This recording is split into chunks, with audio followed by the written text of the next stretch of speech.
The ambitious UDAN scheme, the low-cost regional air connectivity network of the government, could soon have an armed security cover in place against possible terror threats. Image Reuters. The ambitious UDAN scheme, the low-cost regional air connectivity network of the government, could soon have an armed security cover in place against possible terror threats as a blueprint has been prepared by the Aviation Security Force Cisf. The Director General (DG) of the 1.80 lakh personnel strong paramilitary force, O.P. Singh, told PTI in an interview that an economically viable, yet strong security proposal has been prepared by the force and submitted to the Ministry of Civil Aviation for consideration. The UDAN Udesh Ka Nagrik scheme was inaugurated by Prime Minister Narendra Modi from Shimla in April this year, and the most important factor to keep it running is cheap flight rates for passengers. We have given a model proposal to the Ministry of Civil Aviation saying you can have a Cisf cover in those airports under UDAN which are regionally connected, and we will give the minimum manpower ranging from 13 to 44 people.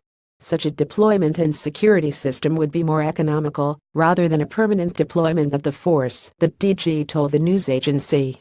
The actual size of the Cisf contingent between 1344 personnel to be sent for the duty will depend on the size and geographical location of the airport under the Regional Air Connectivity Scheme.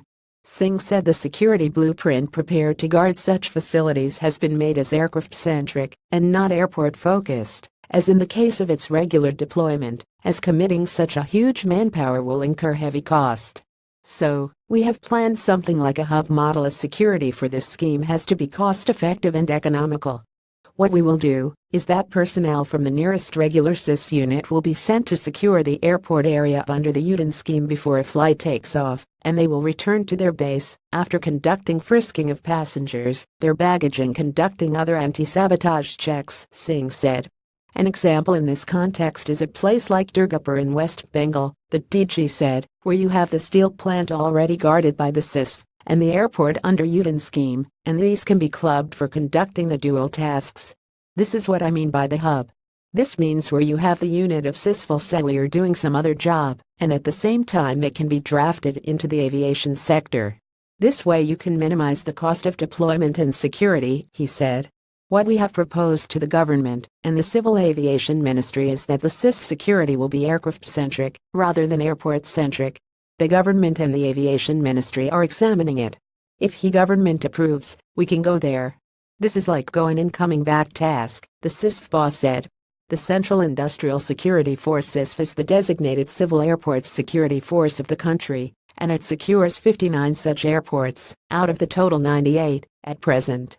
While security officials do not confirm any input on potential terror threats to the airports under the UDAN scheme, they do accept that an armed security is required for these facilities when an aircraft takes off and lands at these unguarded or thinly guarded locations.